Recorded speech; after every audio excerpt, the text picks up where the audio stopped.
Ya, hingga saat ini Polda Sumut sudah menetapkan 3 pelaku pembakar rumah wartawan Tribrata TV, Riko Sampurna Pasaribu di Karo, Sumatera Utara. Namun sampai saat ini tim penyidik masih mendalami motif para pelaku tersebut. Tersangka baru dalam kasus pembakaran rumah wartawan di Karo telah ditetapkan. Namun motif dibalik pembakaran ini masih misteri.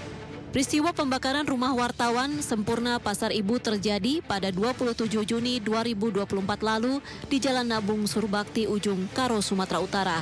Aksi pelaku terekam CCTV sekitar pukul 3:18 dini hari. Di sekitar lokasi ditemukan barang bukti 2 botol sisa bahan bakar yang diduga milik para pelaku. Di awal kasus beredar narasi bahwa pembakaran diduga terkait dengan pemberitaan korban yang merupakan wartawan Tribrata TV. Bahkan diduga ada keterlibatan aparat meski Panglima TNI telah membantah anak buahnya terlibat dalam kasus ini. Dalam tragedi ini 4 orang meninggal dunia, yakni wartawan Tribrata TV, Riko Sampurna Pasaribu, istri korban, anak korban, dan cucu korban yang masih berusia 3 tahun.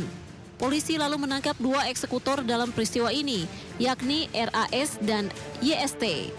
Terungkap kedua pelaku membakar rumah korban dengan BBM campuran. Sebelum kejadian, kedua pelaku sempat mengintai kondisi rumah korban. Polisi lalu menetapkan seorang tersangka lagi, yakni Bebas Ginting alias B, yang berperan sebagai otak kejahatan. Bebas Ginting yang merupakan mantan ketua salah satu organisasi pemuda di Karo, memberikan uang kepada kedua pelaku untuk membeli BBM. Meski 3 tersangka sudah ditangkap, motif pembakaran masih digali. Pemirsa, polisi telah menangkap 3 pelaku pembakaran rumah wartawan hingga tewas di Kabupaten Karo, Sumatera Utara. Apa yang menjadi motif para pelaku? Kita simak perbincangan kami dengan Kabid Humas Polda Sumut, Kombes Pol Hadi Wahyudi. Sekali lagi kami sampaikan bahwa proses penyelidikan dan penyidikan polisi itu berangkatnya dari fakta-fakta yang ada, kemudian hasil analisa identifikasi yang sudah kita lakukan.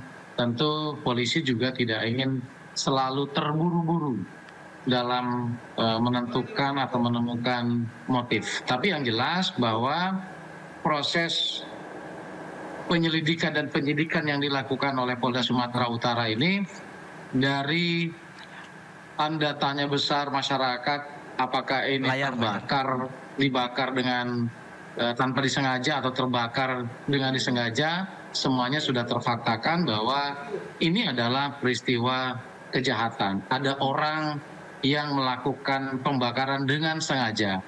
Dan berangkat dari situ juga, selain kita menggali keterangan-keterangan yang didapatkan dari 28 orang saksi, kita juga akan menganalisa berbagai hasil dari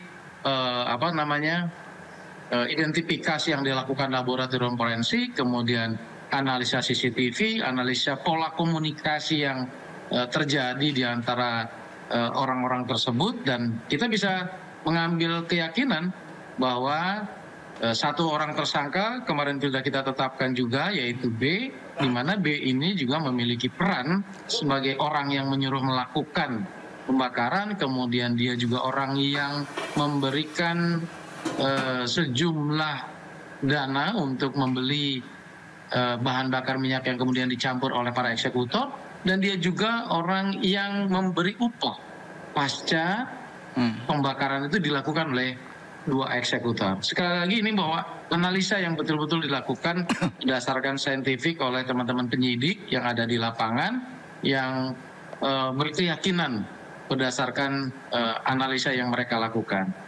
Sejauh ini kita masih mendalami 1 tersangka yang sudah kita tetapkan, yaitu B. Kita tentu pertanyaan yang tadi di awal yang disampaikan oleh masnya terkait dengan motif, kita juga ingin mengetahui. Dan B ini saat ini sekarang sedang didalami.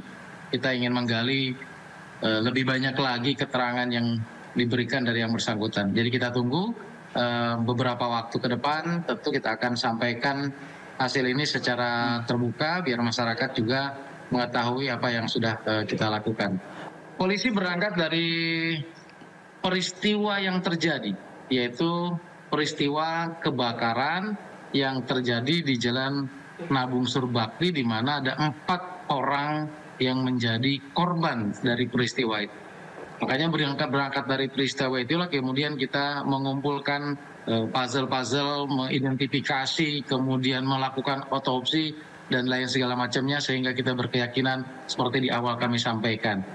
Apakah kemudian muncul ada keterkaitan dengan pemberitaan ataukah ada keterkaitan dengan hal yang lainnya?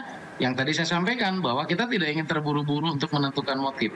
Kita ingin mengumpulkan seluruhnya informasi sebanyak mungkin, bahkan posko pengaduan kita buat agar dapat meyakinkan kembali polisi betulkah motif ini seperti pemberitaan ataukah ada hal yang lainnya. Jadi sekali lagi kami minta tunggu kesabarannya untuk kami polisi penyidik Polda Sumatera Utara bekerja lebih cepat, tepat tentunya bisa menyampaikan hal ini kepada masyarakat. 28 saksi itu dibagi ke dalam 3 klaster. Yang pertama, klaster saksi yang mengetahui keterlibatan para tersangka. Yang kedua adalah klaster saksi dari keluarga korban. Dan yang ketiga adalah klaster saksi yang mengetahui peristiwa kebakaran terjadi. Ada 22 orang itu yang mengetahui peristiwa kebakaran terjadi.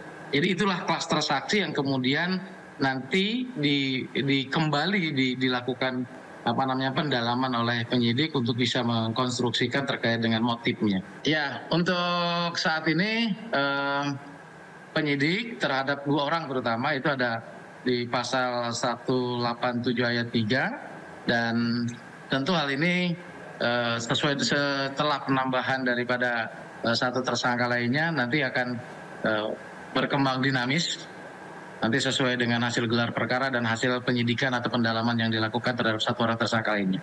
Permasalahan ini berangkat dari adanya peristiwa yang tadi saya sampaikan, adanya peristiwa kebakaran di Jalan Nabung Surbakti. Jadi berangkatnya kita dari situ. Dan semua kita ingin memfaktakan bahwa benar peristiwa ini adalah peristiwa kebakaran yang disengaja dan itu sudah terjawab. Yang tadi kembali saya sampaikan bahwa keterkaitan semua itu nanti kita tunggu dari proses